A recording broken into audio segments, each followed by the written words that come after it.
This upcoming video is from Donut Boy. First time we're watching them as well, so make sure you like and subscribe to their channel to support the official release of the video. For you guys on Twitch, the link just appeared in the chat. For those of you on YouTube, the link will be down in the description below. Speaking of the MMR thing that we briefly touched upon in the last video, this video is talking about why DBD's MMR is bad for casual and serious players, which I agree. The MMR... Why is the MMR in the game? I don't know. But let's see their take. Dead by Daylight is a paradox. It is both meant to be a casual game, but at the same time has the mechanics of a competitive game and even hosts official tournaments. Yet despite all this, there is no ranked or casual split, so everyone is lumped. It doesn't make sense! It doesn't make sense! Why is there skill-based matchmaking so there's ranking, but like there's no way to opt out of the ranking system? There's not. It's just like you are constantly together side by side with people who want to play casually and people who want to sweat, which is why you get so mad at games, because you may have a really good chill match one match, and then the next is just like surprise comp matches, and it's just like you can't ever opt out of the game. You can't ever opt out of the system. You just can't. Together. So then that begs the question: is Dead by Daylight meant to be a casual or a competitive game? This is what we were talking about in the last video. I don't think behavior knows. I don't think behavior knows. I don't think behavior knows what it wants it to be. And that's why we fight so much over this. It's like, I don't think behavior knows whether they want to be casual or competitive. Okay, so what happened leading up to this? Wes is rating me.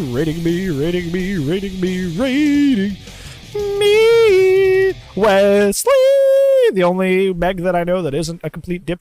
Hello, how are you? Saw Scream 6. People are saying that was really good. Really good. So, I can't wait to see it. For the YouTuber. So, yeah, what we were saying, I was on a tangent. I was on a soapbox. I was going to say something. What was I saying? I was saying something important. Oh, yeah. So why skill-based matchmaking came about? Because back in my day, I was there for the oncoming of skill-based matchmaking. I was there when it came. I was there when it was written. So what DBD used to have this issue, because the matchmaking used to be made off of grades, which is currently just a system to give you blood points once a month now. The reason that was bad is because grades basically didn't measure skill at all. They just did like nothing.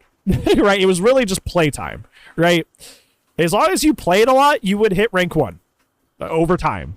You would just eventually hit it just by playing a lot. So it was more of a ranking based on how much you played and not how good you were. So you'd have these situations where like rank 1 would like be the softest cap you've ever seen in your life. Because rank 1 could mean I was 300 hours, or rank 1 could mean I was 3,000 hours. Darva was rank 1. Scott Jund, rank 1. You know who was also rank 1? Me. Little old me at 200 hours. I hit rank 1 at like 280-something hours, something like that. I hit it fairly early. But according to the game, I was at the same skill level as Darva. Because like rank 1 was like the softest cap you'd ever seen. Like, it was just, like, once you hit rank 1, there was just an infinite pool of players past that point. Like, matchmaking essentially stopped at rank 1. Matchmaking existed for, like, purple and greens, so, like, you know, like, basically everybody before that point. But once you hit that rank 1, matchmaking was, like, literally infinite from that point on. Because of the crazy amount of hours that occupied rank 1. So it was almost like it was better to stay below rank 1 back in the day. That way you wouldn't get just crazy off the wall matchmaking, like, period. So you get these like really like wild matches where you would just like you go in and stomp like a bunch of like 200-hour Andes and just win super easily. And your next match would be like a combined 20k hour survivor squad, and they're bullying the hell out of you. It was awful because rank 1 was just completely unregulated. There was no like subgrades or sub ranks or anything. Rank 1 was just like infinite past that point. Never made it to rank 1, your experience was better for that, for the exact things that I'm saying. So in order to fix this, they tried to introduce a skill-based matchmaking, system to measure your skill, but they didn't measure anything skillful, so it didn't really work. All the skill-based matchmaking did was measure if you escaped and how many kills you got in like relative time of the match. So it didn't really, it really didn't actually measure if you were good at the game or not. It was just like, did you get out? Did you die? How long was the match? Which is not, not representative of how good somebody can loop, how good the gens, like not 3-genning as the survivor squad is. Like there's a lot of intricacies to the game that is measured by the emblems, which is what Chaos is saying. Is like there is a lot of stuff that the emblem system does actually measure. And like none of that's taken into account. It's just only did you leave, did you get killed, match time. And that's it. That's it. Right, for your skill-based matchmaking, which is now an invisible number that you can't see, so you can't even brag about it anymore. So there's no bragging rights involved. It's just out in the ether, and it's just like it almost feels like we're in a worse situation almost, because like what they ideally probably should have done was start trying to look at ways to diversify the ginormous pool of players that were in rank 1. How do we look at the enormous pool of players in rank 1 that's completely oversaturated and get them to match with each other at like certain brackets, right? Maybe there's a bracket for people, I'm not saying solely do it based off hours, but just as an example, it's like, have people between like 3 and 500, like 3 to 800 hours play each other. And then people in the 1,000 to 2,000 hour bracket play each other, right? Like, try to like make these people face themselves more often instead of having like the 8K hour Andy able to face the 300 hour Andy. It's like it just doesn't. Yeah, they don't even count the number of hooks, Robin. It literally is just did you kill them or did you escape? That's literally it. They needed to look at that oversaturated pool and start organizing the matchmaking among that oversaturated pool a little bit better instead of like making a whole new system that screws everybody. That's just, as somebody who was there before skill-based matchmaking, that was the problem. Skill-based matchmaking came to fix that issue, and it didn't do a good job of fixing that issue. There's probably a better alternative.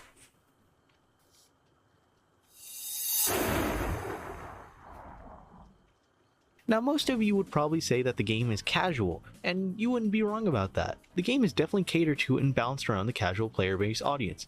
But then, if that is the case, why are there both official tournaments for Dead by Daylight with rule sets and forced MMR? Yep. For those who don't know what MMR is, it stands for Matchmaking Ranking. It is used in most, if not all, forms of competitive games in one form or another, through ranks, floors, or just directly MMR points. Mm-hmm. MMR works that you get a number.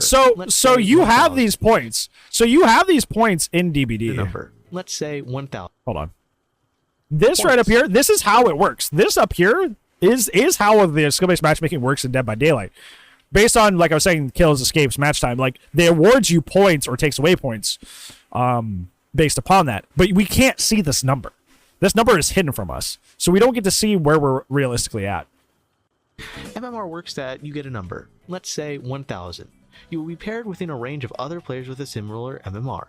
You can be paired with players who have an MMR of 1,300 to, say, 800. This system is in place so that it can accurately put you into matches with players who are near your skill level. This is a good idea. However, MMR is used basically exclusively for ranked modes. Yep. In fighting games, MOBAs, team shooters, etc. Either MMR is used or ranks, sometimes both, like going from bronze to grandmasters. Now you might also be thinking, oh, okay, so this MMR is good. It helps me get paired with players near my rank, right? Wrong. Dead by Daylight's MMR works is basically... Tinfoil hat theory, they've never said this, Matt. They never said this at all.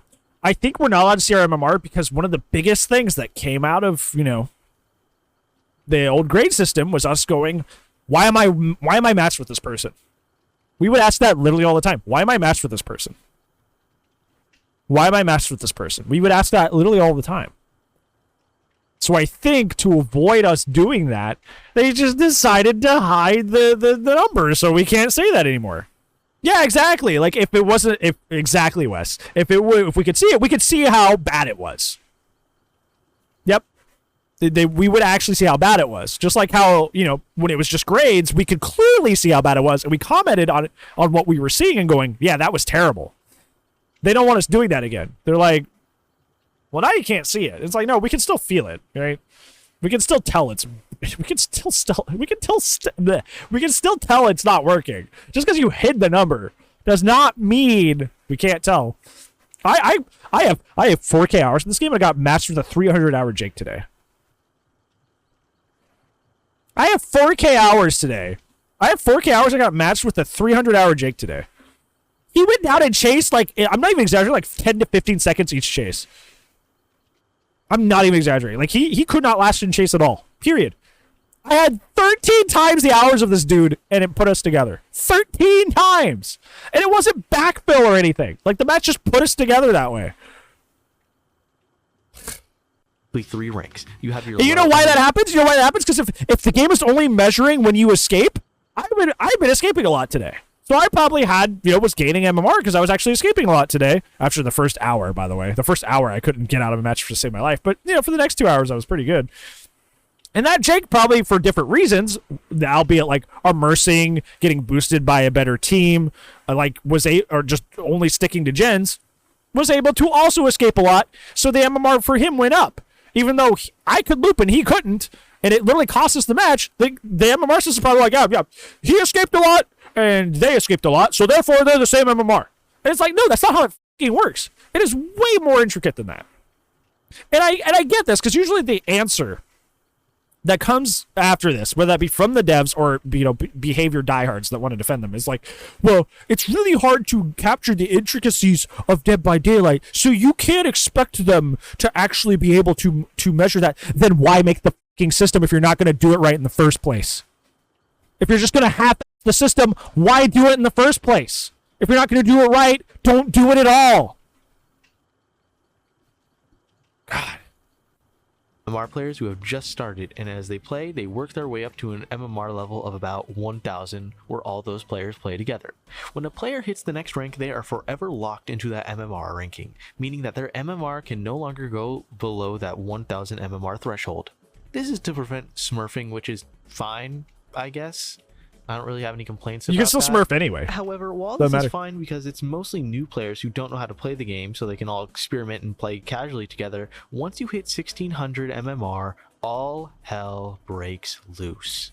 Again, once you hit this MMR, there is no way back down, so you're basically locked into this final rank forever. Once you hit this MMR, you are basically paired with everyone else, and it is the Wild West. So you can get paired with the 50-hour nurse to the 4,000-hour survive with friends team, because at this MMR, it doesn't matter anymore. Every MMR from 6. Doesn't that sound a little similar to an issue we had before? Doesn't it sound like a little similar to something I just explained to you at the beginning of this video? Who was paying attention? What does this remind you of? Rank 1 has entered the chat. Rank 1 has entered the chat. Huh. It's almost like we just created the same problem all over again and fixed literally fucking nothing. 1600 and up plays together. But how is MMR calculated? Well, it's pretty simple for survivors. All you gotta do is escape. That's it. Escaping gives you points and dying reduces it. Even if you did 4 gens, it's literally worse because, like, at least rank was accompanied usually with like somebody that was actively grinding the game. Even if they were a 300-hour Andy, they were playing the game frequently enough that they could get up to rank 1 and grind out rank 1. They were playing the game consistently enough that they were at least grinding the game actively. With this, as long as you're escaping, regardless of if you're actively doing anything to cause it, you can end up in that same bracket too. It's literally... Escaping is not intrinsically tied to you doing anything skillful or good. It's just not. That's just the nature of the game itself. So, it is now easier to hit that kind of like, that infinite bracket than it was in the other system. For 8 years, healed every other survivor and unhooked everyone. As long as you died, your points go down. It's really dumb how even if you carry and sacrifice yourself for your team, after doing all the work, you can get punished for it, while all the other 3 survivors who pre-drop pallets against Nemesis get rewarded by simply hiding and escaping. So how is this system supposed to benefit the casual audience? It doesn't. Most casual players will typically not know how to loop, or what objectives to focus on, or even how to counter the killer's power. The whole MMR system is stacked against the casual solo queue survivor player base, but rewards the people who sweat or hide the whole match. You might think that this is fine for the casual players, but remember that there's also 4 other players in the match, and out of those 4 players, they might be trying to increase their MMR, so the killer might tunnel and slug, which isn't very fun for survivors. The survivors might play more cautiously and hide so they can have an easier escape, and if they do accidentally manage to hit that 1600 MMR cap, say goodbye to the fun matches, since once you're locked into that 1600 MMR hellscape, there's no going back. Then there's the killer MMR, which is way more strict, as you need 3 kills minimum for your MMR to increase. 2 gives a draw, and 1 is a loss. Obviously, both casual and serious killer players will always prioritize the 4K, as it's just the core mechanic of the game. Killer's job is to team-based, yeah. So they introduced some adjustments to the skill-based matchmaking system a few patches ago. One that was trying to make like the team-based matchmaking that was supposed to give you more accurate MMR like collective rating if you're like of everybody in the lobby together, and also MMR to decay. So if you don't play for a while, your MMR will go down naturally. So those were the 2 big changes they made to it since it's been out. And not let anyone escape. So the killer's MMR will slowly increase over time just by naturally playing the game, until you guessed it, you hit that 1600 MMR and now you're playing against the sweat squads. This very system punishes survivors for thinking right in the unhook survivors and play objectives. Even if I die, my team can escape, since if you die, you just lose points.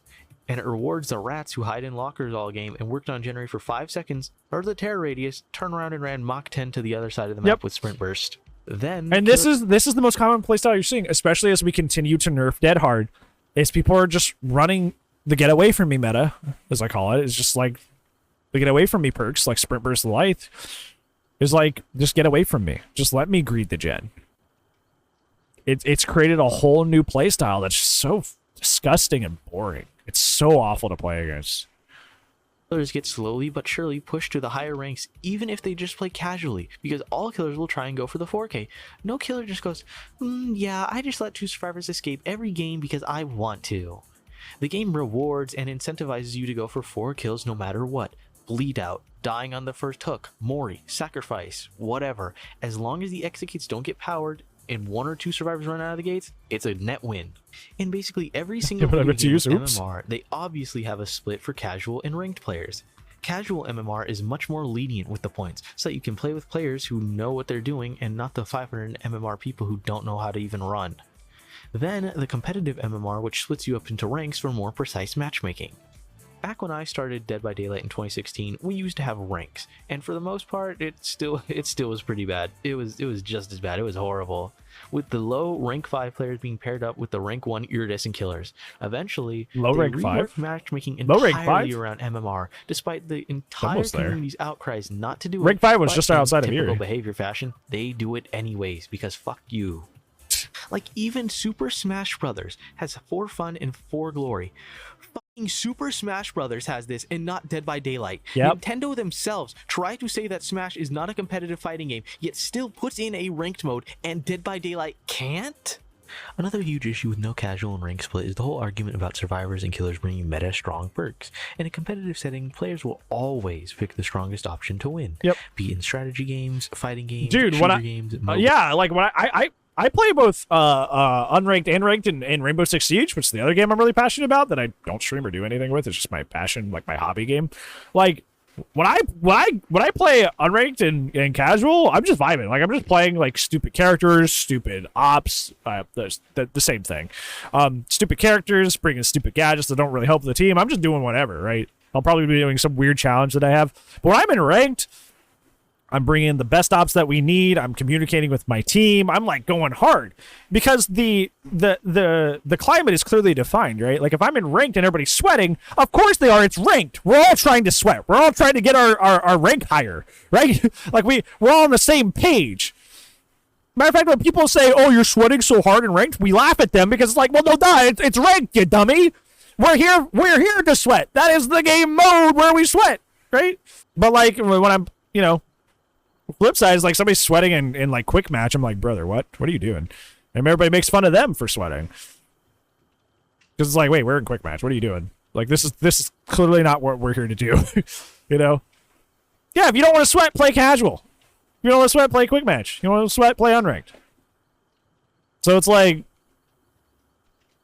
that's where DBD kind of falls apart, is that there's no clear expectation put on the game mode because there's only one game mode. So you just end up in tussling. We're like all in the same laundry machine, just all tumbling around together, and sometimes we get matched together and sometimes we don't. And it's just, ooh, it's disgusting. Like, it's just, ugh. You name it. Players will always pick the best option if they want to win. When you're playing a ranked game and the enemy team or player is running the most busted character or items or weapons... Well, the thing is, like, we've had this discussion before, is that there will be a specific group of players that will only grind rank and only care about ranked. Who essentially, the only option they have to quote-unquote grind rank in DBD right now is just play the normal mode.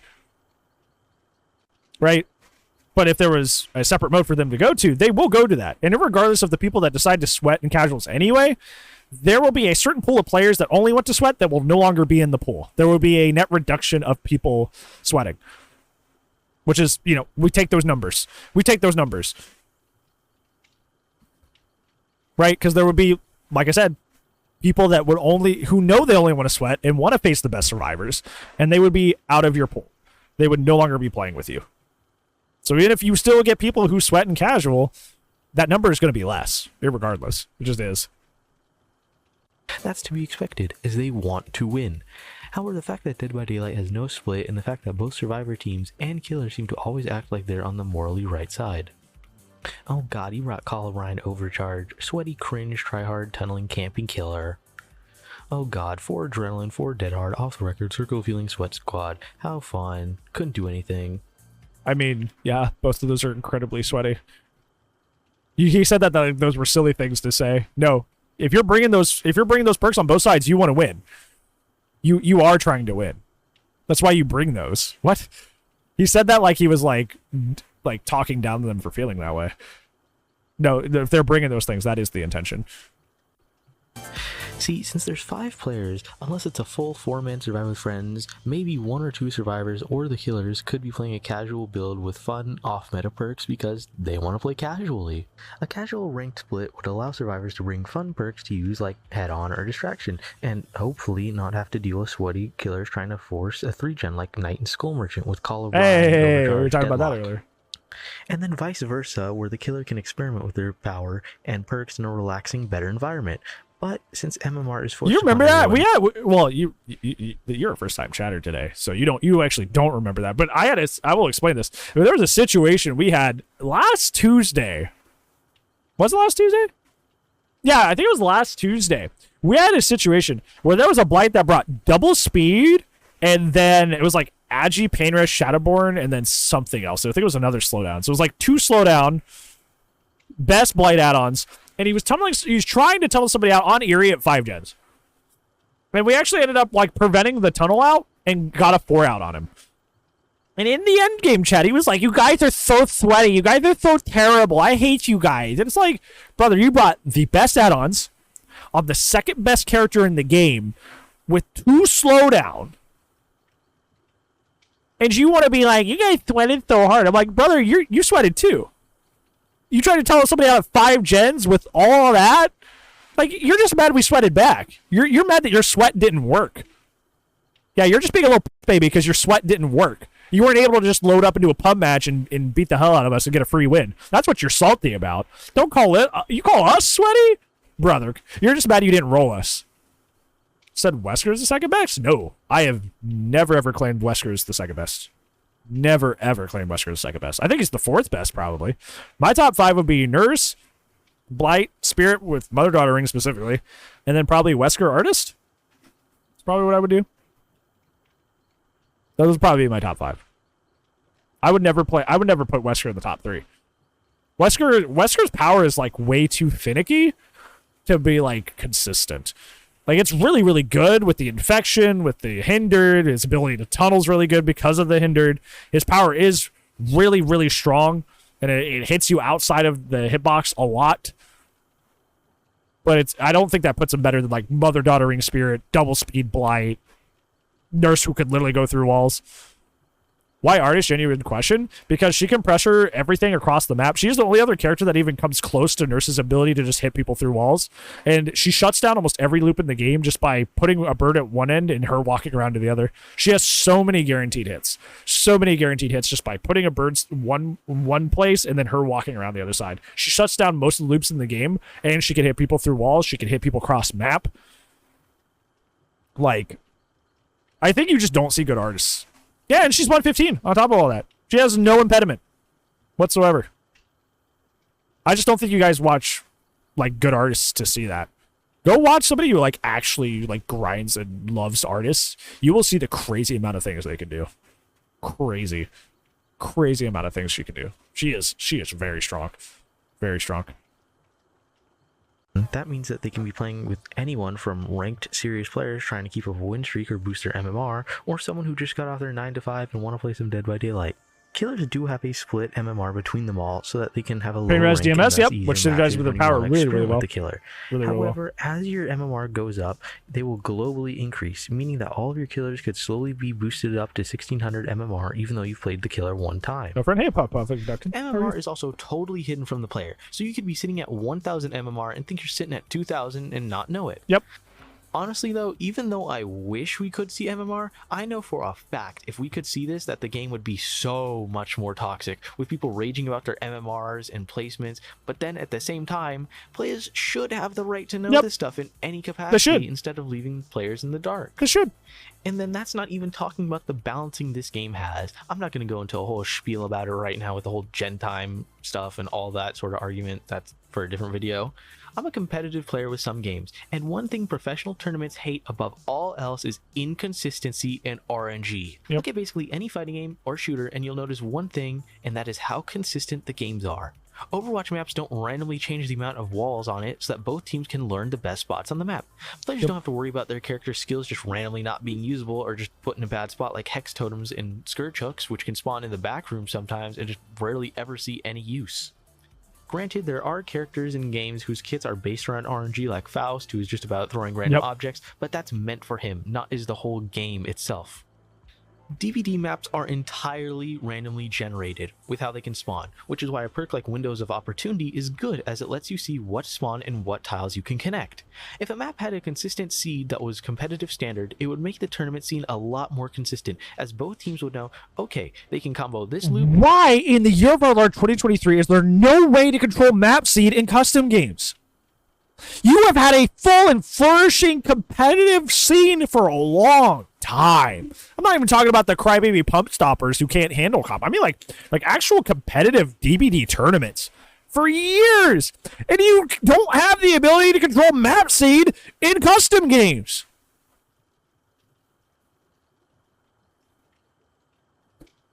For years this has been a thing. No way to control map seed. Remember we were talking about the cognitive dissonance earlier of how it's like, it's not really clear what behavior wants. It's like, obviously, if you're introducing skill-based matchmaking, if they're hosting their own official tournaments, you would think that they're kind of down for more skill, like more competitive aspects to the game. That's what that tells me. But then you have stuff like that where you're like, nope, still no way to control map seed in custom games where people do their scrims and people do their actual matches. No way to control that. In 2023, no way to control that. No way to set that manually. Nope. Nope. So that tells me maybe you're not fully into this whole competitive thing, which makes me think, you know, go back. It's like maybe you really want this to be a party game. It's just cognitive dissonance. Completely. Into the TL wall, and there's only one pallet and a window here. Instead of it being a gamble if it's 3 TL walls in a row or 3 jungle gyms in a row that connects to Shack. If it was always a set amount of pallets and window spawn on the map in the same locations like Shack, it would make the game much better for those who put in the time and effort to learn the game and master it, aka the professional players playing at a tournament level. Yep. Obviously, RNG in a casual game is fine, but remember, Dead by Daylight hosts and supports tournaments. Yep. The whole game is seemingly balanced around casual and slowly buffing it so that solo queue players can coordinate better like competitive survive with friend teams, and I'm fine with that as long as killers can get some sort of buff for their consistency like generator spawn, hex spawns, scourge hook spawns, etc. The Dead by Daylight devs even know what perks are OP and what aren't, since in the tournaments they balance around perks and items. Yep. If it's such a casual game, then why don't the tournament teams all have 4 dead hards, adrenaline, circle of healing off the record then? Dead by Daylight devs know what's wrong and what isn't allowable in the competitive scenes, so they balance around that while making the main game more casual. But while making it more casual, they also push competitive aspects. Now, where have I heard that before? No, I am not ever going back to that hellhole. I'm already dealing with Dead by Daylight. My mental health can only handle so much. And real quickly, I just want to say thank you, everyone, for subscribing and watching my videos. As you should. You should do that. I did not expect to hit this milestone so fast. When I'm looking at my phone right now, it says I have 144 subscribers. Yeah, get this guy. Get over here. I'm gonna repost this right now. Repost this right now. This came out 1 day ago. Get over there. Stop right now. Do it. Hit this button. Hit this button right here. Do it. Do it right now. Support the homie. If they're already making this good content and they just started, let's get them there. Let's get them there.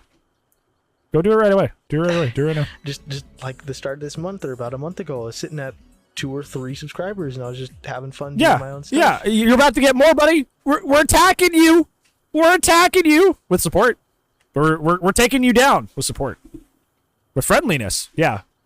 Take all the love. This was good stuff. You are very talented for being this early in the game. So hopefully you keep going. And then I guess that Freddy video just blew up and hit the algorithm, and everyone's been supporting me, and I'm just so thankful. With love. I don't know what to say. I'm just the primates blown away.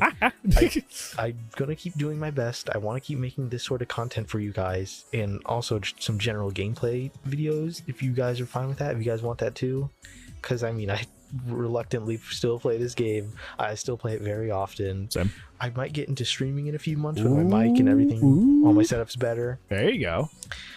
I'm moving tomorrow. When I'm recording this, I'm moving tomorrow. I was not expecting to hit this so soon. I was expecting after I move, then I'd probably hit 100, maybe 50. But I didn't expect it to hit 150 at a rough estimate. That's so nice to hear. So quickly. I'm just shocked. I'm just so grateful for all of you, and I'm so thankful. Well, you're about to get more. I'm gonna keep doing my best. I'm gonna get dunked on. I just hope you all have a great day, and I hope you all keep supporting me. No, you. Actually, let's go and watch that.